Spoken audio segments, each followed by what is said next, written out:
The Northern Journey, a 3D exploration FPS game. A game with huge interconnected liminal levels. A game with an eerie and whimsical aura. A game with silly yet bizarre and mysterious characters and creatures. A game with hypnotizing music.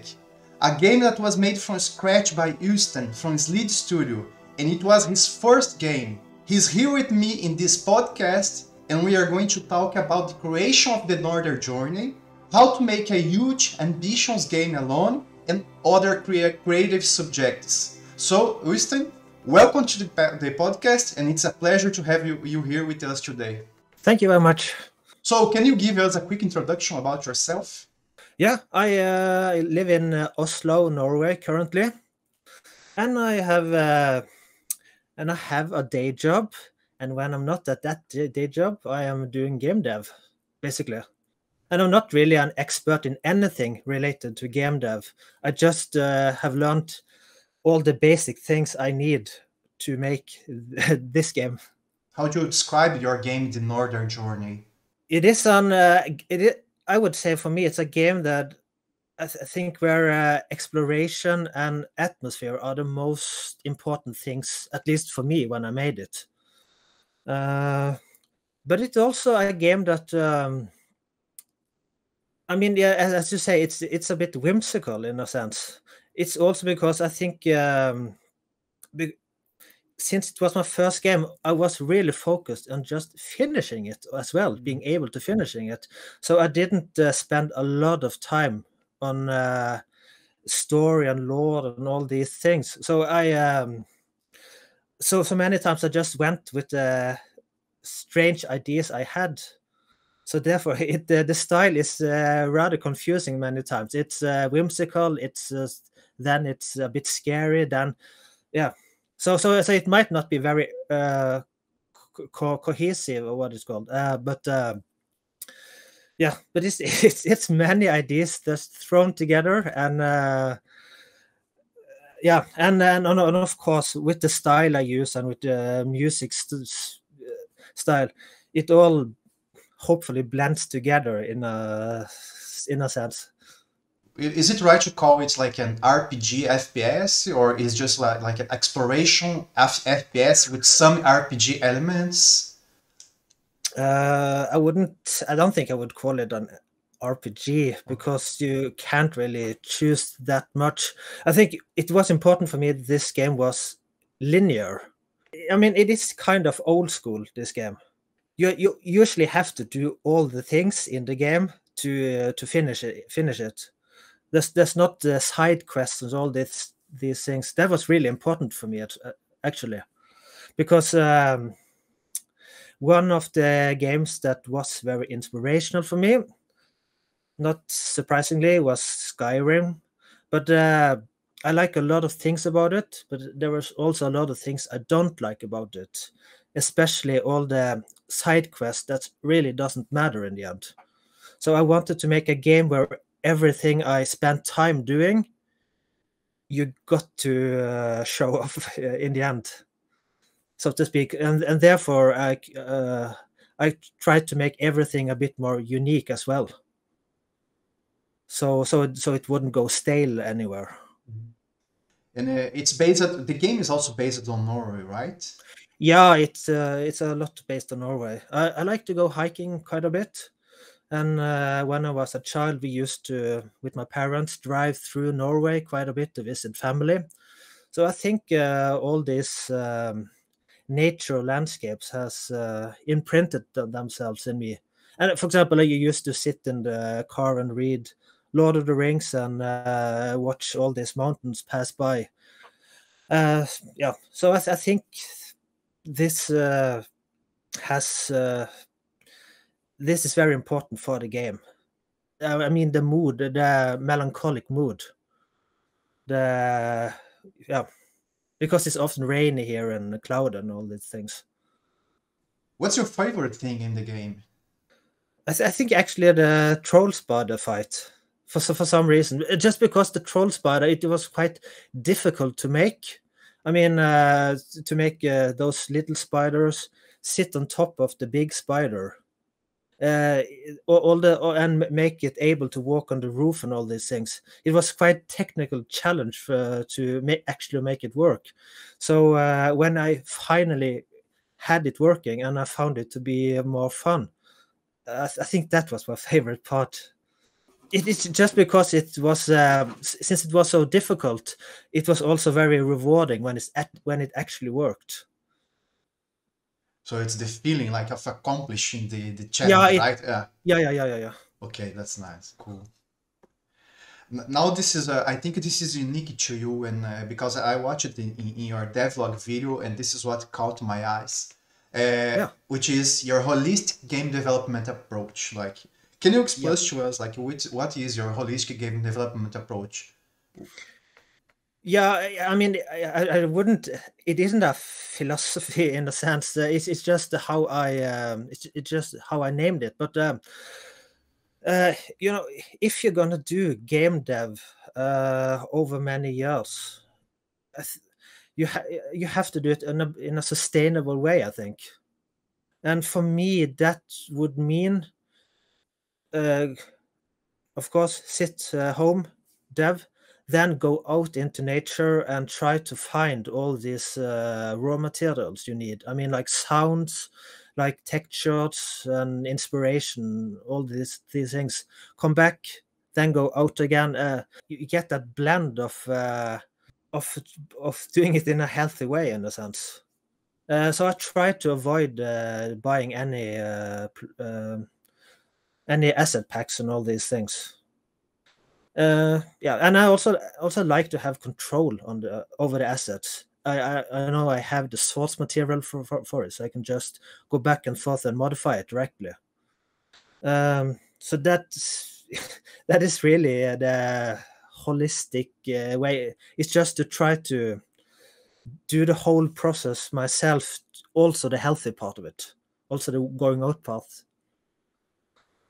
Do you think like the holistic way of doing things also helped you with motivation to keep moving? And also, do you think it also added a fun factor of going hiking and adventure to find a specific texture, a specific sound effect? Do you think that Oh yeah, also helped? yeah. I so many times I used to write this list over I need texture of this, and this. I need these and these sound effects. So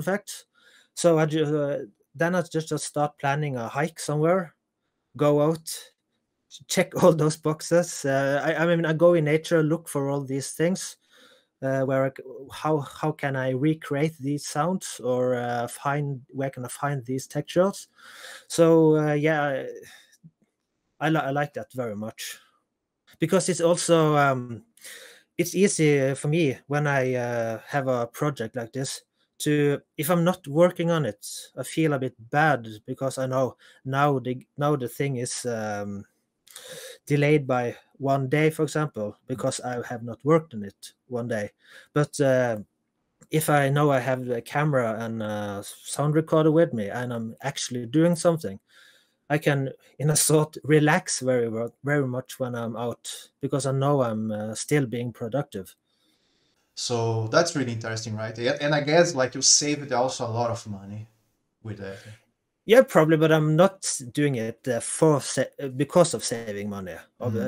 It is for my own enjoyment of this Your enjoyment. process.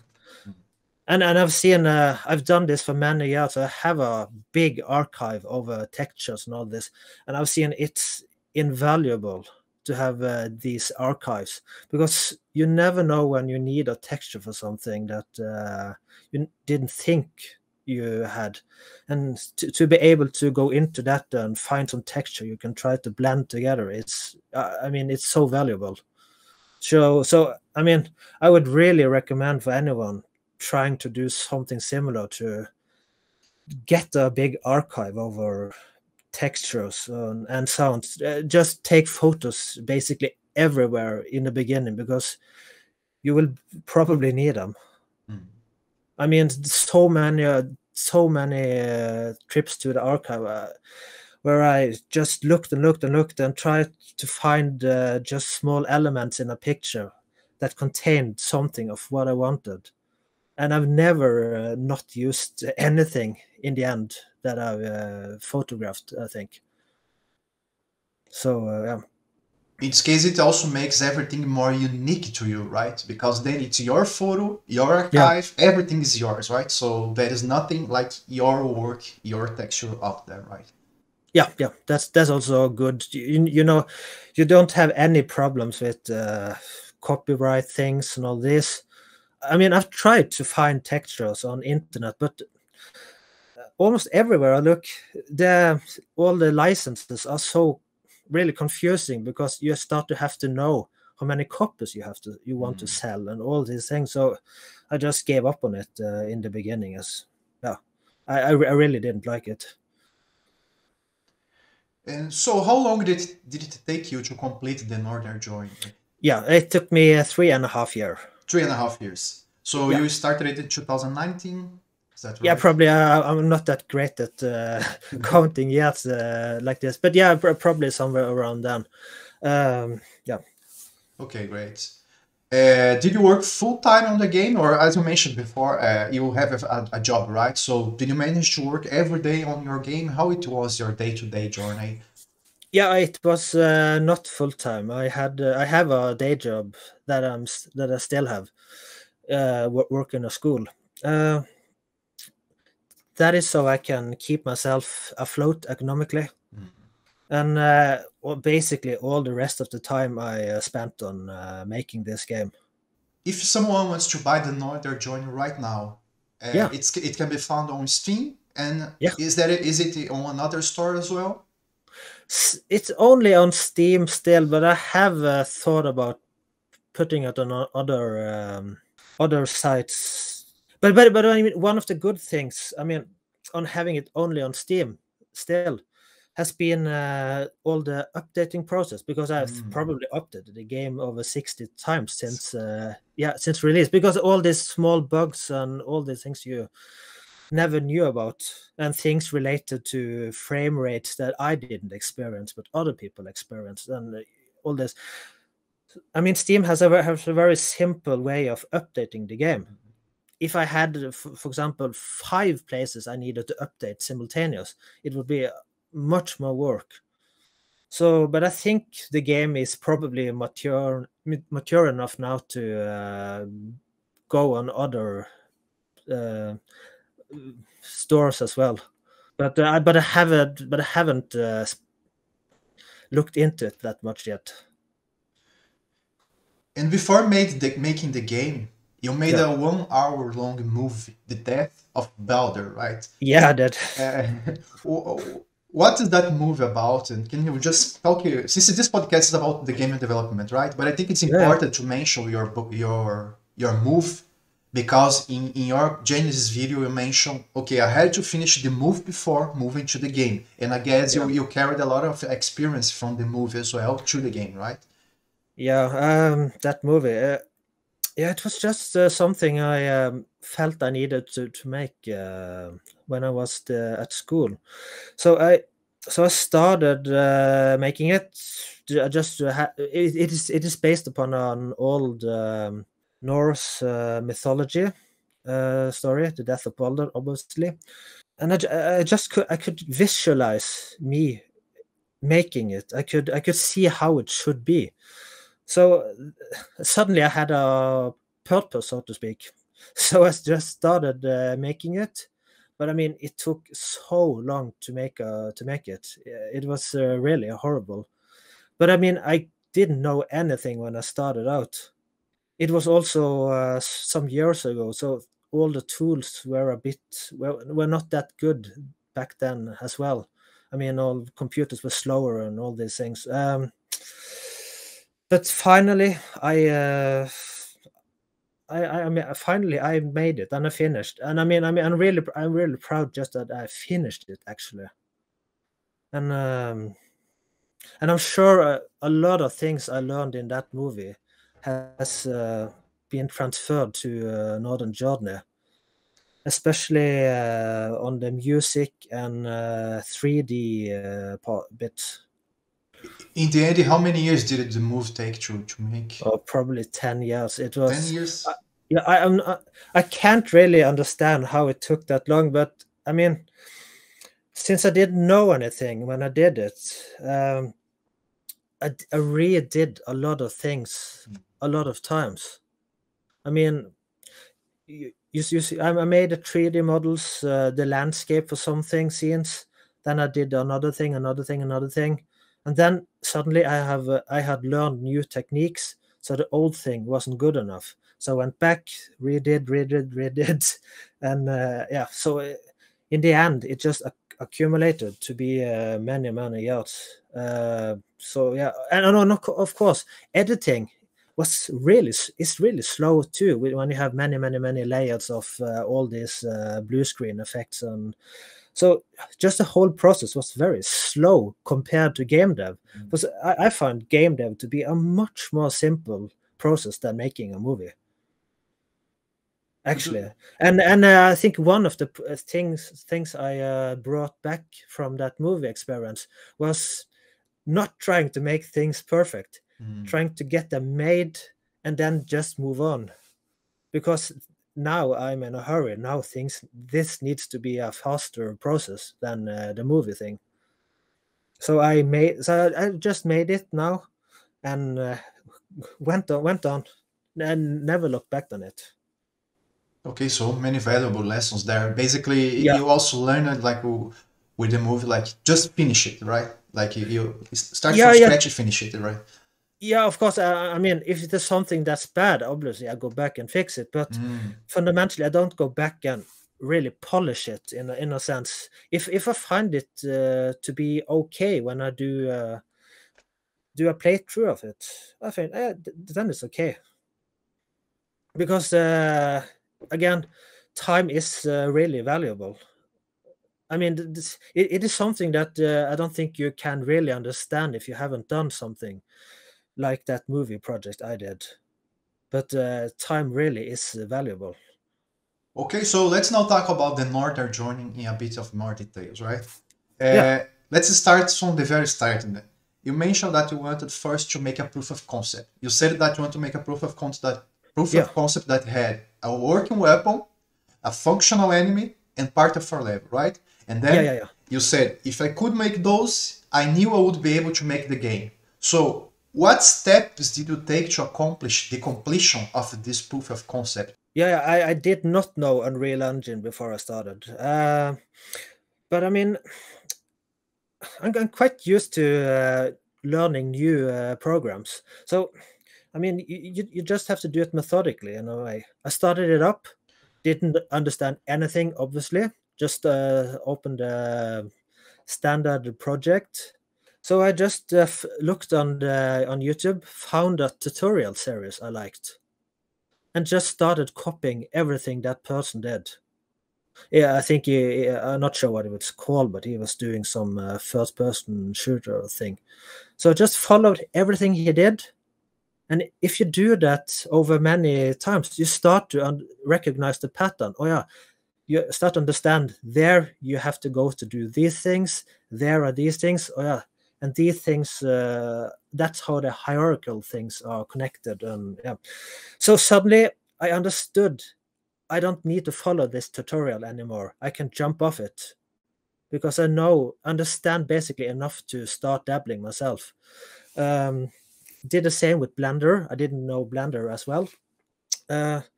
Started with making the hands because I knew I needed hands for the character. Made my first attempt, imported them, yeah, and just iterated until I got it working. So and when I had the hands working, then I also obviously knew how to animate and deal with animations. So then I started trying to make a sort of enemy because I knew the game needed an enemy, and I need to understand how to control and how to make an AI. So I started making a spider, got it in. I basically found it quite easy to make it work. And this is all thanks to Blueprint, because I mean, really, I've tried to program things before, like Arduino and like microelectronics, but I mean, Blueprint is really amazing. And when I had that little spider walking around, not very complicated, but it could walk around and change animation states and all these things, I started making a weapon, a bow. I started with a bow. And when this worked and I could started connecting them, make this hitbox hit this hitbox, I mean, then I knew I now have the core technology I need for a game. Because the rest is just iteration upon these three concepts, basically. The level design I knew I probably could do. I didn't know if I could do good levels, but I mean, everybody can make a level in a game. So I just then I just started with the first level, basically, which is the Knock Pond level. It's actually the first level I started because it was the first level I could envision. And I just started from there, making the enemies as I thought I needed them. So it just grew from that little core technology a bit. I just expanded it into the game.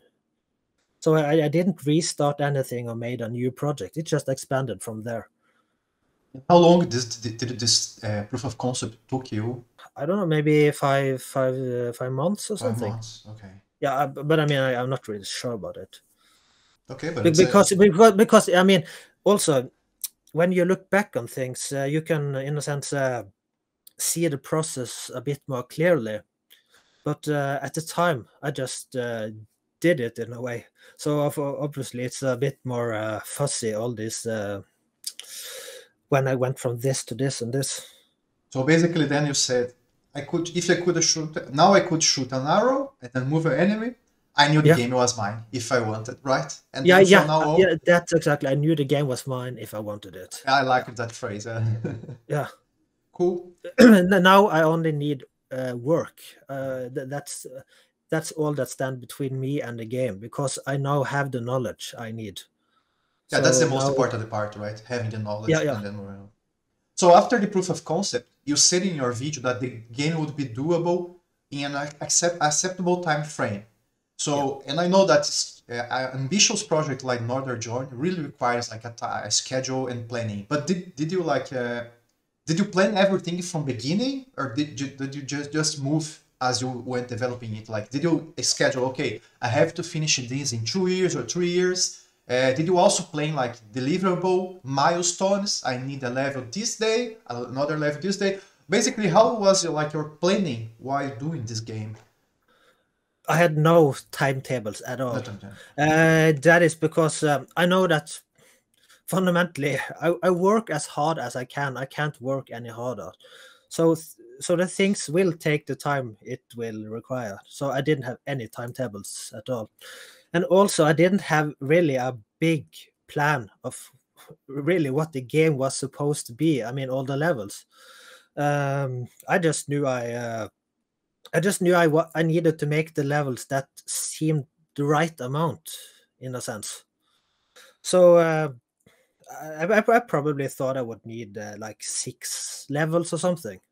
That would be okay. But as I started making it, and I started having an idea of a sort of story, and obviously when you sit working with something, you start to imagine some story beats. For example, you want to fight a witch, for example, and you want to have a level where you go on walk on the mountains, and you start to feel it isn't the right time to make this mountain level yet, because now we are just in the forest. We need to have some sort of transition type of level. Okay, then I need to make this level.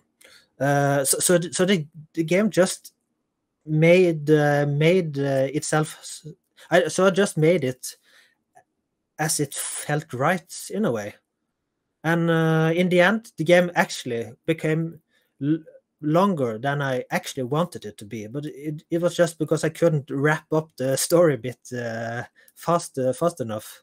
So the last bit with the cave diving and all these things and the lava level, it really wasn't planned at all. But I couldn't get it the story thing to work on unless I made those as well. So yeah.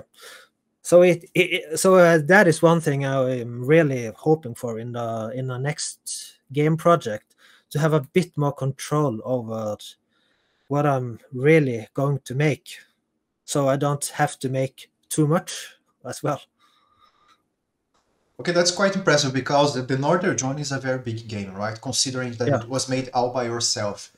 Like, I had many questions I was going to ask you about game design, things like that, but since you said that you did it as you go, now yeah. I'm quite surprised and even it's impressive. Like, what did you like? Did you created any kind of sketch for anything, like for the levels or for enemies? Because like connecting everything like you did with the Northern Journey at some level requires planning, right? Because then let's say we spent 1 year making something, then suddenly nothing makes sense. So how did you deal with that? Like how did you make this cohesive game? Yeah, I'm very surprised. Again, I didn't plan anything of it. but one thing I remember when I made for example that the green slit level. I had an idea. I wanted some bit of interconnection. So I remember I was making some paths going places. I didn't really know what should be yet, but I made them, so I had them always handy to connect them later. But no, I never thought about before I made any level. I never planned anything. I just made them how I thought they should be. So I mean, when I make a level, I only start. I have an idea of a scene, how it should look there, in this little scene, in this little place, in the mood of it, and I just start making the assets I think I will need, like trees and rocks and all these things, and I try to just recreate this little scene. And finally, when I feel the mood in this little scene is like I envisioned it, I just start trying to expand from this, just grow the level from this. But I never knew how the levels would turn out in the end. There really was not any planning, I mean, sketching for anything in this game. And that is probably also why I was able to actually make it in a way, because there was a lot of things I didn't spend time doing. I mean, like sketching and planning and yeah, I mean, drawing enemies and whatnot. I usually just made them and made them then and there. Again, I'm gonna say that this is very impressive. This is very impressive because especially I have another section in my script here that's only talk. I wanted to talk about level design, but you already answered it. I was going, okay. Some of our levels are very big, right? And Yeah, in general, it's easy to make levels feel empty, especially big levels. But your levels do yeah, not feel empty. They feel like connected. You feel immersed on those levels. Like you feel you're part of a living world. And to be honest, when playing the game, I felt like inspirations, or at least I felt like, okay, this feels just like Zelda, Ocarina of Time, and Dark Souls because of how the things are connected. And then you take one yeah, thing here, then you go back here, and yeah. everything makes sense because the things are connected, right? Like, how did you, like, you just, as you said, you made those as you go. So I thought like you would have like a huge notebook full of No, no, no. planning of the levels and everything. No, there's nothing like that. But I mean, yeah, I think one thing that's important, as you say, trying to avoid levels feeling empty. What the word I usually use, I don't want unmotivated distances in a level. I mean, I make the game and I suddenly feel this feels empty. I'm not really sure why it does, but usually the answer to fixing it is always compress the level. It is the problem is because it's too large a distance from here to here, and the distance in between doesn't really add anything. So okay, then I just need to crunch it together. So by just crunching everywhere every time I felt something was empty, yeah, and I think and obviously a part of that will also be to avoid large walking parts when you have to bring item A to place B or something. So then I also try to make it so that you don't have to traverse levels. I try to make it a bit more efficient in a way, because because I don't want to waste the time of the player in a sense. Yeah, not that is like just a few, or there is few to no backtracking like in your levels. Like even for example, when there's I'll say a bit of spoilers now, but when there's that gate that comes down in the initial part, and then the witch comes flying, like there's just a few backtracking that you have to do to deliver some item here. But then like you feel excited to do that because I remember I saw the witch there. Probably something's gonna happen there, and then it's very exciting when that happens. So yeah. I mean, a bit backtracking is obviously good. It's very good to go back to places you've been, and there's a sort of change there. I mean, like discovering locked doors and wondering what's inside this, and seeing parts of the level you cannot reach, understanding you are supposed to reach it sometimes because there's some device leading to it. Well, I just meant, for example,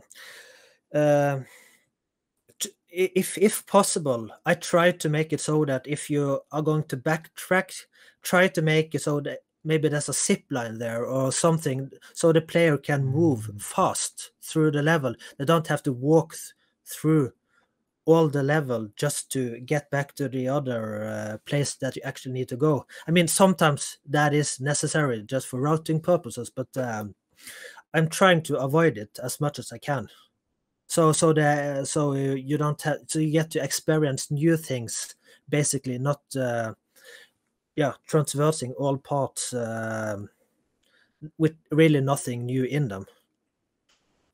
yeah, that's what in the for example the zip lines. That's where I saw especially the connection with Dark Souls. I don't know if it was intentional or not, but from Dark Souls, but at least for me, in Dark Souls you have to walk.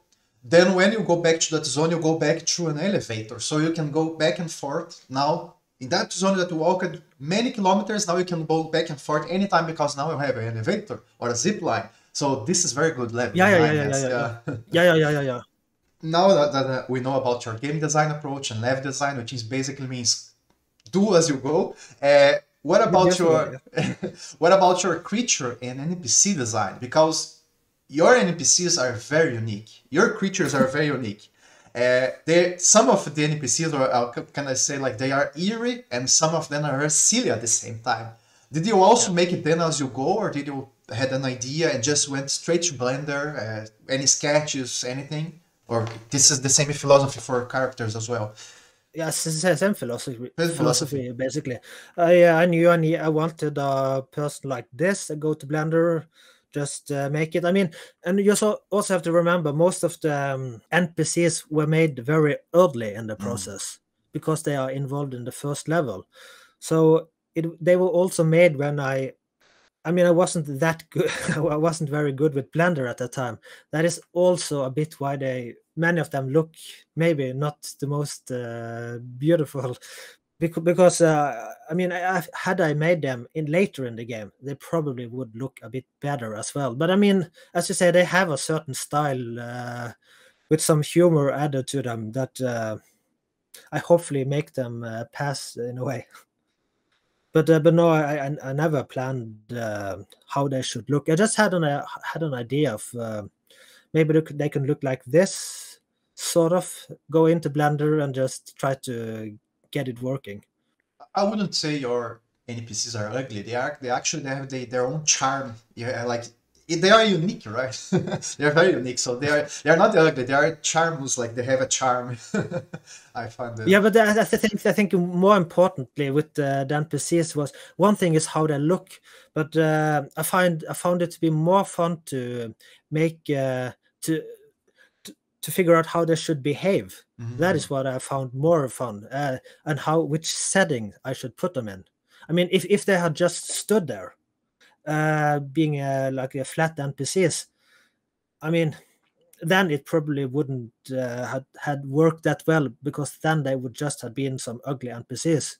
But if you can make ugly NPCs, but make them do something funny, like walking around in strange ways or making all these scenes like the blowing berries on the prisoner and all these things. I mean, you can make a lot of things work if you just make it a bit funny in a way, or That's make nice. it interesting in another way. Or yeah.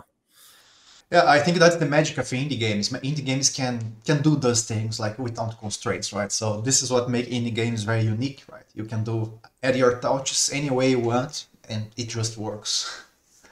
And Yeah. Hopefully it works. Yeah. I have to ask you this, since we are talking about creatures, why the game has so many spiders? Okay, one thing is obviously I find spiders a bit fascinating. As everybody else, probably I'm a bit scared of them, but they're also really fascinating. And the game was made in a cellar apartment, and everyone who lives in cellar apartments know there will be spiders. So I became quite used to seeing them appearing on the walls when it started getting cold outside. So I was kind of reminded of them a lot of times. And of course, spiders, they are, I mean, most people react when they see it. They are not neutral. So it is, and it is an insect, an arachnid sort of thing. So you can animate it quite, you don't have to be very careful how you do it, because because we are not really used to studying its walk cycle. You just need to figure out how it basically works, and you can just and it will look cool. So making insects and spiders and all these things, I mean, you get a good reaction just because of the basic shape of it. They are easy to animate because we don't really are used to studying the work cycle of it. And in a sense, it's also economical. So it is an economical thing to make. I mean, if you try to make something like a human, or I mean, so many things you need to get right. Obviously, I didn't do it on the NPCs, but I mean, for example, when I made enemies like the bear or the elk, I had to spend a lot more time trying to get the walk cycle working, because things started looking bad really fast when something was a bit off, because it started looking like it had a bad leg or whatever. But the little spider, basically it's just a mess of legs moving. That's cool. I like that approach. So let's move to another subject, and this is probably one of the most important regarding the Northern Journey, in my opinion, is that the Northern Journey music is hypnotizing, it's relaxing, it's mysterious, it's captivating.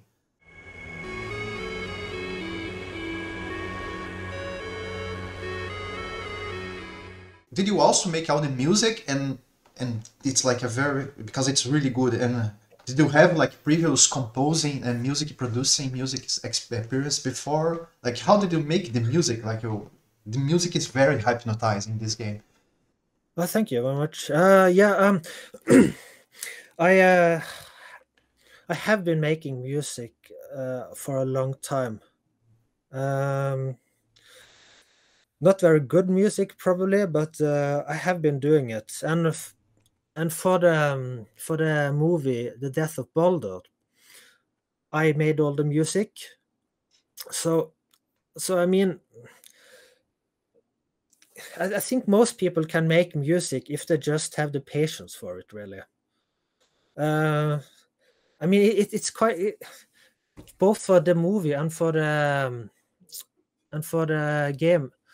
You know, it's quite functional music making. I usually take some screenshots, place them on the screen, and then you're sort of just starting to play around with the sound. And I mean, most people can watch an image and think this sound fits in a way with this image. There's sort of merge, but this really doesn't merge. And you just start getting a collection of sounds, then start doing the same with playing with melodies while watching the screenshot. And in the end, you start to have music bits that you can start put together. I think that is one of the good thing about doing it yourself and not having someone external, someone else do it, is because you really understand what you are trying to make. So it's just like everything else. It's just iteration and knowing what's not right, really. I mean, it could have been good in a lot of ways, but you just need to find one of them.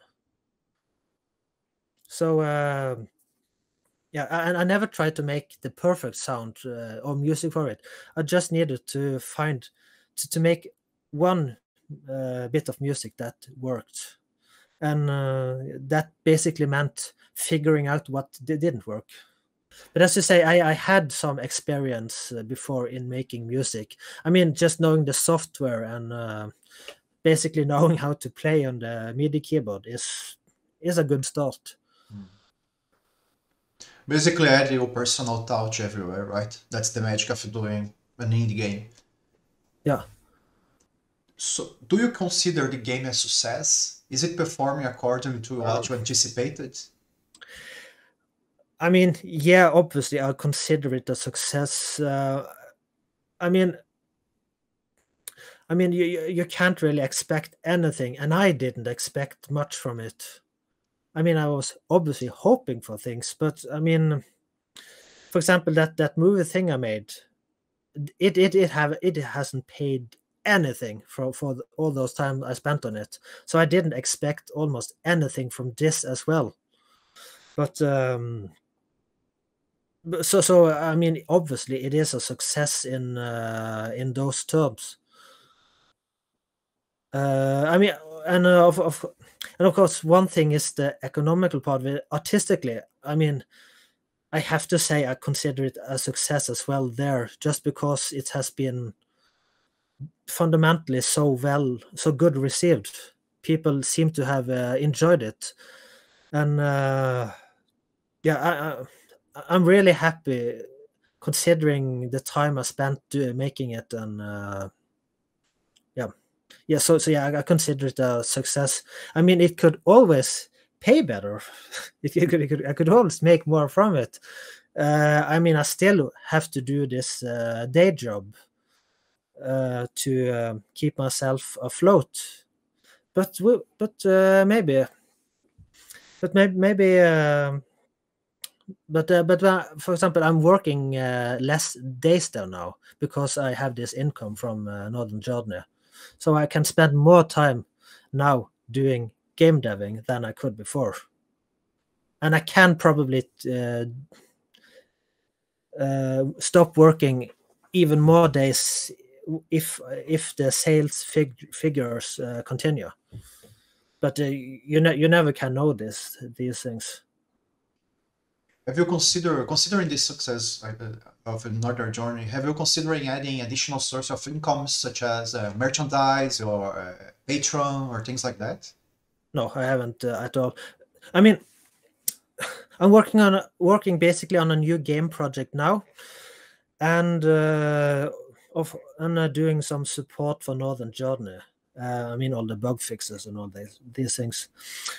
And I mean, my head is there, probably like many men, I guess. I really cannot have many thoughts in my head at the same time. I'm really bad at multitasking things. I mean, just getting into a new project is really hard to start. And when I do that, I have very little room for everything else. So I know some people can juggle all these things. They can do merchandise, they can make YouTube videos, they can game dev, all this. I cannot do it. I just have to. I'm good at focusing on one thing and just do that. So no, I haven't considered really much of alternate income streams. I find it very compelling that you didn't use any kind of light in your game, only the environment light Yeah. and fog. So is everything there unlit? And some levels are lit, obviously, like the cave diving levels and the underwater levels are lit. They're also lit because they're now I know how I can still make things appear from the darkness, but back then I didn't know any other method than lighting it with a spotlight. But I mean, lighting it really adds some extra thing to a level. But you have to also remember, when I started making the game, I was really concerned again because I didn't know much about. As probably many people who start in game dev, they're very concerned about performance, frame rate, and all these things, because but I just had the impression that every game was really optimized, unless it will run very slow. And I mean, you almost start panic when you start putting foliage on everything. You think, whoa, I've put 100,000 grass leaves out.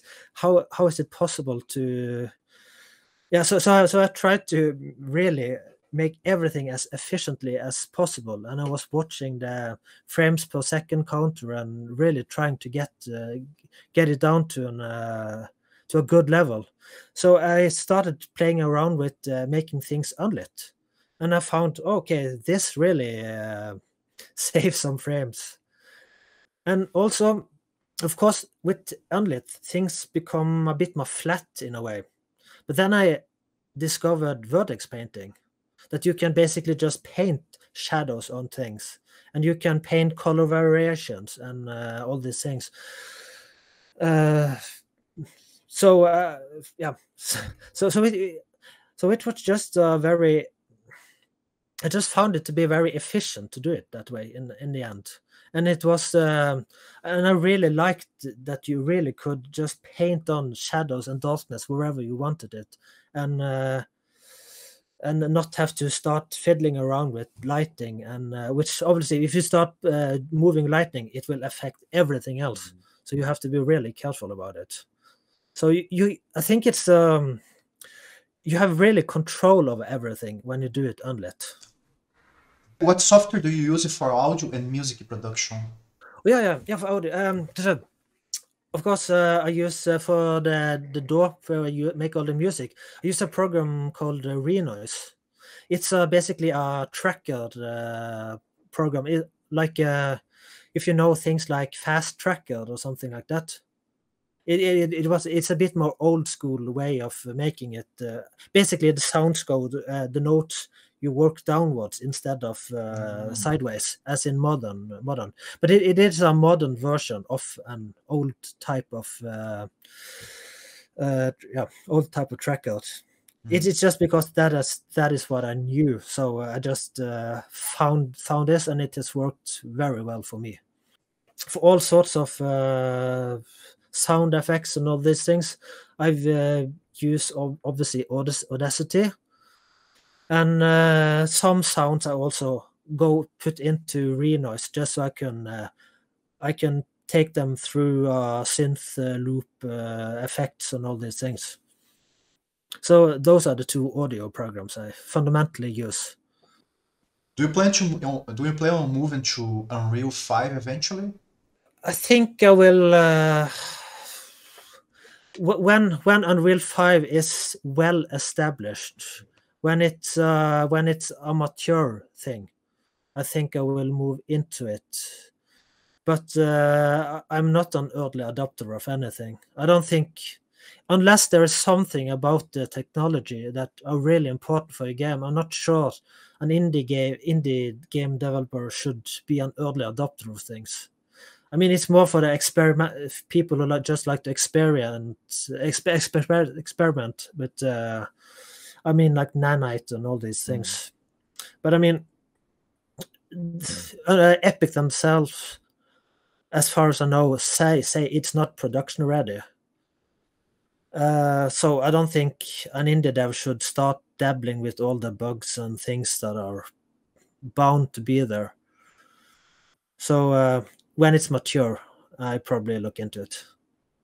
And I mean, for most, I mean, if what you really want is to make a game, you don't need Unreal 5 for it. Unreal 4 will cover you for all the things you need. So you shouldn't focus that much on the engine, I think. Yeah, considering how mature Unreal Engine 4 is, how many educational content is there from Unreal, right? This is the right Yeah. right? Like, do you use a drawing tablet to paint textures for the 3D characters, or is it all with the mouse? It's all with the mouse. It's all with the mouse. Yeah. Cool. This is another very specific one. In your Genesis video, I noticed you're still using Blender 2.79. Yeah. Any reason for that? No, the only reason is, of course, Blender 2.79 was the version I started using. And as far as I can see, it does everything I needed to do. I find no reason to upgrade it. I mean, I saw that the new Blender came out. I actually installed it, but then, okay, everything is in a bit different place now than I remember it to be. And I just thought, you know what, I don't really need it. Blender 7.9, it does 2.9, it does everything I need. Why upgrade it? I mean, because then I have to start spending time learning this new thing. And if it doesn't really add anything, I'm not really sure why I should spend time doing it. I mean, doing indie game devs is also a lot about saving time so you can do the things you really need to do. If you just start needing the newest thing all the time and learning new things and new programs, you probably won't be much time to actually make the game in the end. So that's a bit my philosophy. To probably you can. I would probably look into when starting a new project or something. Maybe then I will take the time, but not now. Okay, so we talked about the process with the game, your development process.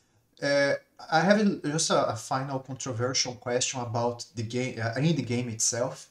As you mentioned also in your video, and most veteran game developers say, if you're starting out, make small games for many years until you get the experience, right? Especially considering last year alone, Steam had 11,000 new games. Then you have the other platforms. But from my conclusion that I can take from this interview, then you correct me if I'm wrong, is that you make the game mostly for yourself as an artistic vision, right? So, but let me make a question anyway. So you made the product for yourself. Did you also treat it as a commercial product at any time, considering all the risks that you have with so many games in the market and taking 2 years to develop a game that could eventually fail, since it's what happens to most games, right? They fail. So did you ever consider that, or was it all okay for you? No, I didn't consider it at all.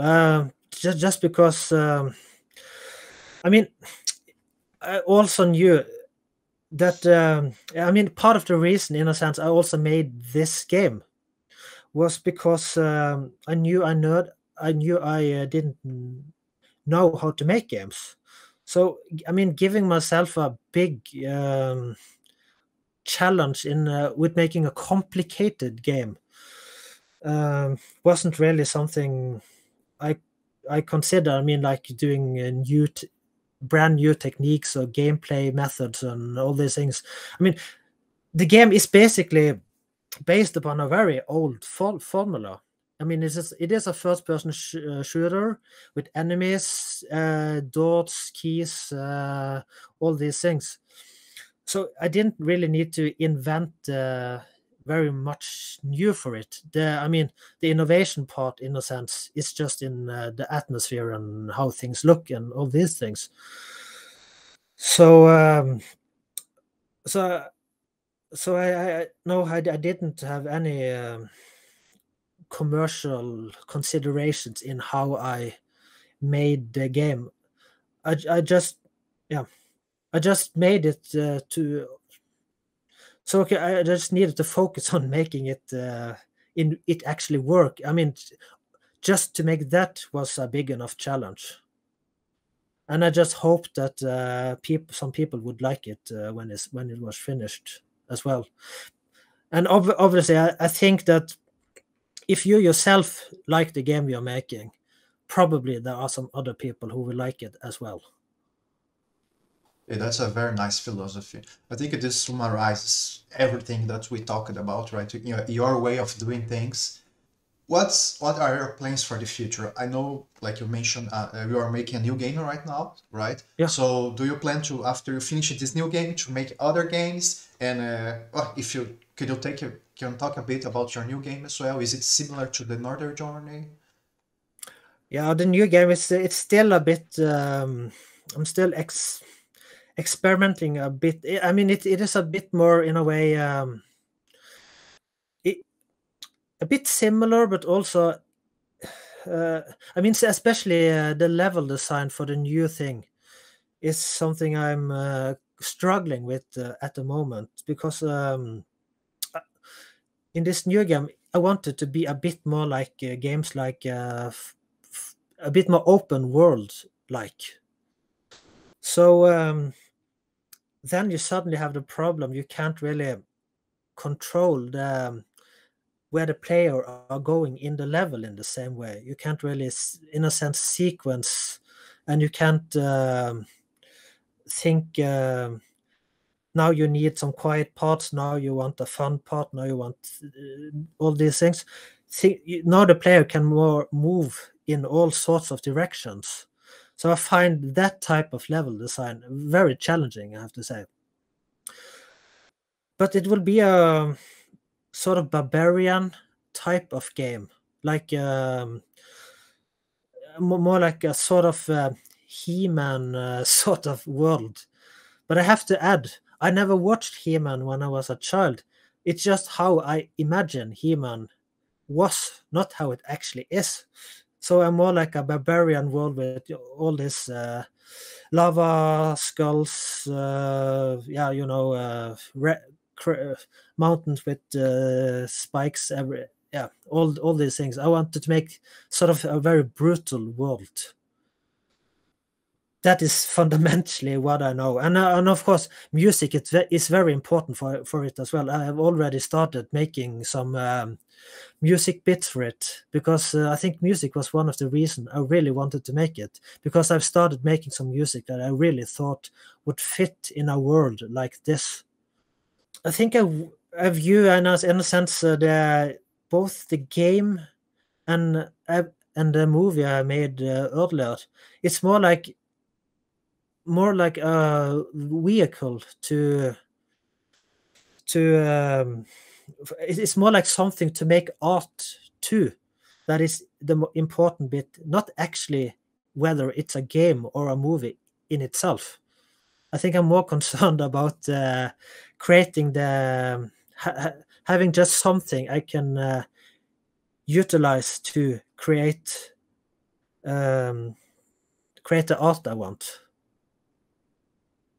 If that makes any sense. I mean, it's more like I wasn't really desperately wanting to make a game per se. It was just I found it to be a very good medium to do art in a sense. So for the new project, I'm basically more concerned about getting the feel right now, getting the atmosphere, trying to nail the essence of the game for me, and then I will start expanding, making more like content that I think will fit inside this world. But yeah, again, the atmosphere is the thing I really need to nail first now for this new project. Getting things to really playing it, looking around and thinking, yeah, this is the world I want to make content for.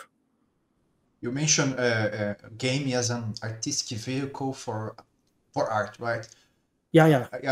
I see also indie game development or game development in general, like as a way that you can take like many different artistic and technical abilities. So you have the technical aspect where you have to learn basically a lot of things or everything.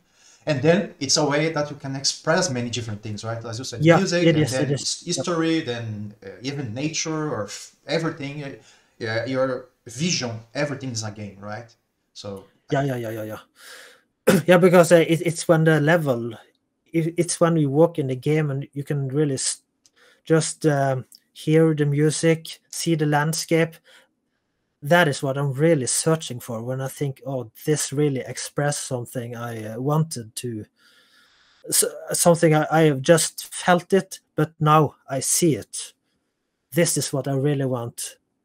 And then I just need to make some content for it, so it isn't just a walking sim. That's right. Yeah. Did you do any marketing for your game? Because you consider it a success, right? Did you do any marketing, or was only through word of mouth? Like, how did you reach so many people in the Northern Journey? I didn't. No, I didn't do any marketing, as most indie devs probably. I'm really bad at those things. So, but yeah, no, I just released it on Steam, but I mean, I started getting good. I mean, there are always people who are looking at new games for whatever reasons. Some people just are interested in those things. So some first people played it. I started getting good feedback, and I think but when a game starts getting good feedback, it sort of adds on. It becomes more. The Steam algorithm starts picking it up a bit more. So that is really the. I think I've been. I think the Steam algorithm has treated me nice in a way. It has seen some potential in the game. So just by getting it viewed more, it starts adding on in a way. So but other marketing than that, it's obviously the movies I made for the YouTube channel was also a bit I wouldn't say marketing, but obviously I had it in mind that if I have videos out there about Northern Journey, some people might go into it and be curious and maybe check out the game on Steam later. Yeah, other than that, no marketing. I was blessed by the YouTube algorithm gods, because that's how I found your devlog video, and that's how I found your game. I bought it, and then I have to talk with Øystein about the game. I don't think any of this would be possible with one very important ingredient: focus, right? The art of focus. What's your most powerful ingredient to keep focus while you work on those big projects you're working on, like the Northern Journey or Move? Like, how to not get constantly distracted while you work on the computer? I think I have it a bit in me, the ability to focus. I mean, there were times when doing Northern Journey, for example, I could start envisioning another type of game project. And I really thought, oh, it would be amazing to make this game instead. Why am I making this game? I can't lose more time. That is one of the big lessons from the movie project. I don't have time to lose anymore. I need to finish things. I've learned it in a way that when you start something and really have started on it, you cannot quit, because then you are basically wasting all that time. So it is a bit of fear as well, a bit of pressure from getting something to show for the time you already spent on it.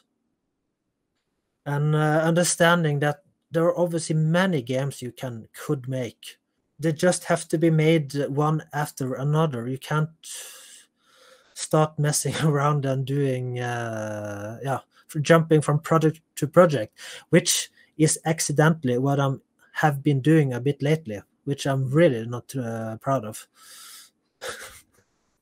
It's very, especially now since you're very easy to get distracted doing more. Okay, this project's better, it's better, especially now that you have a lot of experience, right, from the novel journey and the movie.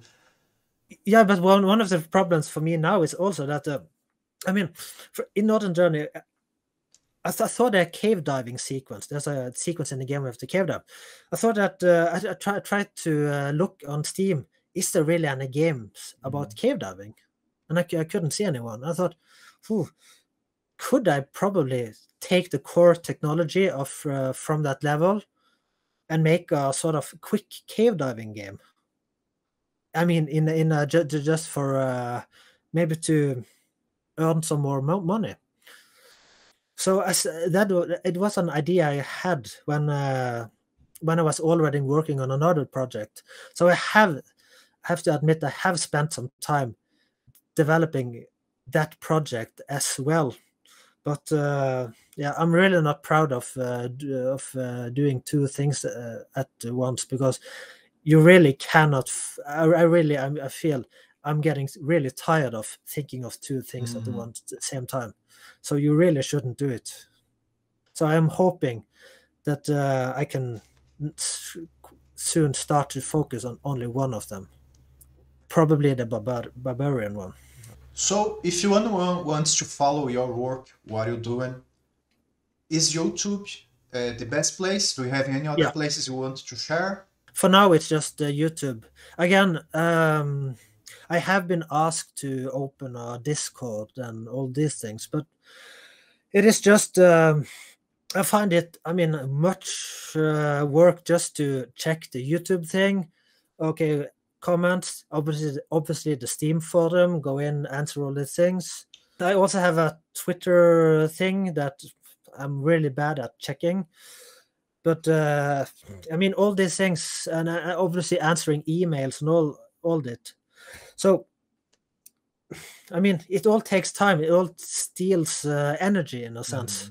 So I have been really concerned about opening new channels that I need to spend time. Spend time just justifying being there.